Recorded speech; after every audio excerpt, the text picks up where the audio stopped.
मंडल, मंदिर एंड मंडी, इसने इंडिया के अंदर जो है वो बड़ा रोल प्ले किया इंडियन पॉलिटिक्स को चेंज करने में। जिसमें मंडल कमीशन की रिपोर्ट है जो क्या कहता है जी, जो ओबीसीज थी, जिसे हम बोलते हैं अदर बैकवर्ड क्लासेस जो थी, उनको भी वोटिंग का हक दिया गया। फिर मंदिर जो था, जब 1992 में जो बाबरी मस्जिद हुई का वाकया हुआ, तो जो राम जन्मभूमि का जो राइट्स हुए और बीजेपी का वहां पर राइज हुआ। और फिर वो कहते हैं 1991 में जो इंडिया के अंदर लिबरलाइजेशन हुई, तार साहब, लिबरलाइजेशन ऑफ इकोनॉमी हुई, तो उसने बेसिकली नेशनल बुर्जुआजीज पैदा की है, मतलब इंडिया को एक ग्लोबल मार्केट बन गया। और चौथी चीज वो तारड़ साहब कह रहे हैं कि वो नरेंद्र मोदी पे आते हैं, वो कहते हैं फोर्थ पार्टी सिस्टम है ये, जिसमें वो कहते हैं कि ये जो 2014 के बाद है, इसको वो बोलते हैं सिस्टम डिफाइनिंग पार्टी है। 21st सेंचुरी है। मेरे पड़ोस में आर्टिफिशियल इंटेलिजेंस के 1 लाख स्पेशलिस्ट बनाने की तैयारियां हैं, और आपको कहा जाता है गज़वा हिंद, खुलफाए राशिदीन का दौर, मुर्शद पाक, बकरे, काले बकरे।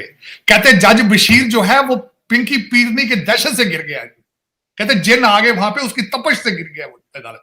वही बात, जिनों से भी कभी चले मुड़े। चीमा साहब, ये कंट्री है आपका, ये एटॉमिक पावर आप जिनों से चलवाते रहे आप। अब कौन से जिन लेकर आ रहे हैं आप? अब क्या कर रहे हैं आप? मेरी समझ से बाहर है कि ये मेरा मकसद है कि कोई हिकमत अमली ही नहीं है। करप्शन पे हाथ नहीं डालना। आपको पता है कि आप कैंसर की तरह फैल चुकी करप्शन आपके अंदर। लोग मायूस हैं, पता नहीं, फिर भी आप ना। इमरान खान कहता था, उसका वो एक बच्चा था लौंडा लपाड़ा, मैं इधर से 5 मिलियन ला के इसके मुंह पे मारेगी, उधर से इधर मारेगी। ना उन्हें कुछ किया है, ना आप कुछ कर रहे हैं, ना नवाज शरीफ।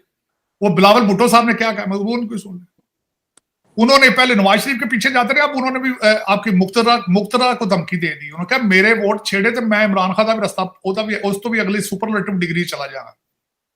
लेकिन फरमाया क्या है उन्होंने, मैं आपको बिजली फ्री दूंगा, लेकिन साथ ही कहते सोलर एनर्जी से, ताकि इनको समझ नहीं आए। तो बिजली मैं फ्री कर दूंगा सोलर एनर्जी से। ये बिलावल नवाज शरीफ ने कहा मैं 1 करोड़ नौकरियां दूंगा कर्जों से। मैं पूछना चाहता हूं नवाज शरीफ साहब से, और पीली टैक्सियां किधर गई? आई थी पाकिस्तान के अंदर, सिर्फ नून लीग वालों को देंगे आप कर्जे, नून लीग वालों को सारी करप्शन फिर रिपीट होगी। वो येलो टैक्सियां किधर जो आपने मंगाई थी, बताएं जरा। और चीमा साहब, हजूर, जब तक नेशनलिज्म नहीं आएगा, जब तक पाकिस्तान की बुनियादें नहीं रखेंगे, जब तक आप अच्छे इंसान बनने की कोशिश नहीं करेंगे, तरक्की नहीं कर पाएंगे, नहीं कर पाएंगे। लेकिन वो शायद इस पाकिस्तान की किस्मत में नहीं है, क्योंकि उसकी वजह यह है कि जब 14 अगस्त 1947 को ही आपने इस चीज का नहीं बुनियादें रखी, तो आज क्या कर रहे हैं? जब तक आप अयूब खान को मारेंगे नहीं, जस्टिस मुनीर को मारेंगे नहीं, मौलवी तमीजुद्दीन को दफनाएंगे नहीं, सिकंदर मिर्जा को दफनाएंगे नहीं, ये पाकिस्तान नहीं बचता चीमा साहब। वो जिंदा है, वो जिंदा, नजरिया जरूरत भी जिंदा है, हर चीज जिंदा है वैसे की। मौलवी, मैं बताना चाहूंगा, मौलवी तमीजुद्दीन बुर्का पहन के आया था सिंध असेंबली के अंदर। ये लौंडे लपाड़ों को कहे, हिस्ट्री में पढ़ेंगे वो क्यों बुर्का पहन कर आया था। आज भी मुर्शद जेल से कहता मैं अपने गवाह का नाम बता दूं तो उसको फौरन उठा लिया जाएगा 9 मई के हादसे के साथ। ये सिस्टम है आपके, ये सिस्टम ठीक नहीं करना। कहना जी इस्लाम आ जाए, कहते इस्लामी निजाम आ जाए, पूरे मुल्क के अंदर दूध का गिलास नहीं खालिस मिलता, सब्जी बेचने वाला भी फ्रॉडी है, दोधी भी फ्रॉडी है, धोबी भी फ्रॉडी है, दर्जी भी फ्रॉडी है। ऊपर कहते हैं जी, कहते खुलफाए राशिदीन आए। ओए पहले सीखो, अपनी शाह देखो, तुम हो कौन, इस्लाम को समझने की कोशिश करो, और नमाजी तर्जमे से पढ़ लिया करो, शायद बेहतरी आ जाए। लेकिन चलो चीमा साहब, फिर इसके बारे में देखें चीमा साहब, मैं अफसोस के साथ कि मेरा जो कंक्लूजन आपका सवाल था कि मेरे ख्याल में सिस्टम बेहतरी की तरफ जाने के बजाय मजीद खराबी में जाएगी, मजीद खराबी। और उसकी वजह भी बता देता हूं, उसकी वजह बता नहीं चीमा साहब, मुझे आर्गूमेंट दे।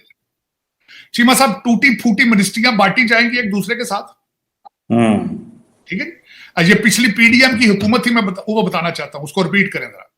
मिनिस्ट्रियां बांट ली थी, हर सियासी पार्टी ने अपनी अपनी मर्जी का अफसर ले आए थे, उनका किसी मिनिस्ट्री का दूसरे के साथ कोई कोऑर्डिनेशन नहीं था,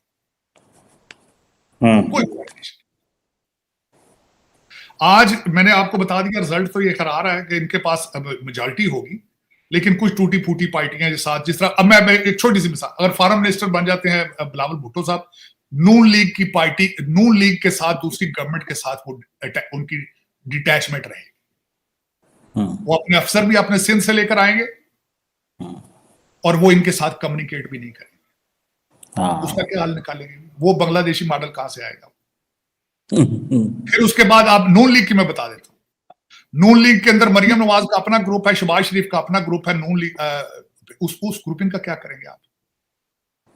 वो कोऑर्डिनेशन किस तरह होगी आपस में? फिर तो चीमा साहब, दर हकीकत जब आपने इस चीज का इरादा कर लिया हो कि यहां से लूट के बाहर पैसा लेके जाना है, और इसी पे मैं आज आपको ये यहाँ पे टोकता हूं, अभी शहबाज शरीफ साहब आज जियो पे कल वो बात कर रहे थे, सारे पॉलिटिकल पार्टीज की लीडरशिप को बुलाया था और उन्होंने बात की कि जितने भी वाइट एलिफेंट्स हैं, ऐसी गवर्नमेंट एंटिटीज जो कि प्रॉफिटेबल नहीं है, हम उनको सेल कर देंगे, जो कि ताकि हम वो बस पैसे ना डालते जाएं। डॉक्टर साहब, आपको नहीं लगता एक हम टर्म बोलते हैं whole of government approach, so ऐसे लग रहा है कि this is whole of system approach जो है वो इस दफा आ रही है, जिसमें पॉलिटिकल पार्टीज पहले क्लियर है कि हमने आईएमएफ प्रोग्राम लेना है, हमने वाइट एलिफेंट्स खत्म करने हैं। ये एक जो मैक्रो इकोनॉमिक लेवल पे, मैक्रो लेवल पे जो तब्दीलियां करने की जरूरत है, उसके लिए अदारे भी तैयार हैं, पॉलिटिकल पार्टीज भी, जैसे कोलिशन बनता है, अगर माइनस इमरान खान भी अगर सारे इकट्ठे हो जाते हैं, डॉक्टर साहब, don't you think this is going to lead एक प्रॉस्परस पाकिस्तान, या एटलीस्ट हम वो बुनियाद रख सकते हैं कि जिसकी तरफ हम अच्छे फैसले ले सकते हैं अगर हम whole of government, whole of system approach पे चल पड़े, सारे मिल जाएं और टफ फैसले लें जो कि कोलिशन में लेने की पॉसिबिलिटी है। ऊपर जो है वो भाई लोगों का जो हाथ होगा, जारी बात है, आपको पता भाई लोग किन्हें कहते हैं हम, तो सब ठीक हो जाएगा। बाकी नहीं, मैं डिसएग्री। जवाब ये दूंगा कि जिस बंदे की आपने मिसाल दी है, उससे अगले दिन टीवी के ऊपर इंटरव्यू किया गया, उनसे पूछा गया कि एवन फील्ड अपार्टमेंट्स के मालिक कौन है? उन्होंने कहा मुझे कोई पता नहीं। उन्होंने कहा मुझे पता ही नहीं मालिक कौन। उनसे पूछा गया कि आपकी फैमिली के कितने लोगों के पास डुअल सिटीजनशिप है, आपके भतीजे कितने डुअल? उन्होंने कहा मुझे कोई पता नहीं। उन्होंने कहा हमजा शहबाज शरीफ के ऊपर फला फला केसेस कहते, उससे पूछो जाके। मंसूर से इंटरव्यू किया उसने, उससे पूछो, मुझे पता ही नहीं। तालियां। अब आप उस बंदे की बात कर रहे हैं, और फ्रंट मैनों के जरिए उन्होंने खा पी जाना सारा पाकिस्तान। चौधरी साहब, फ्रंट मैन आएंगे, लुट पाएगी, तारीखी लुटे पाएगी, तारीखी लुटे। चीमा साहब, मुझे ये बताएं, इनको शहबाज शरीफ साहब को पता नहीं है कि एवन फील्ड अपार्टमेंटों का मालिक कौन? इनको ये नहीं पता कि मेरे भतीजे कौन कौन से ब्रिटिश सिटीजन है? उन्होंने कहा नहीं, मुझे पता ही नहीं। I don't care.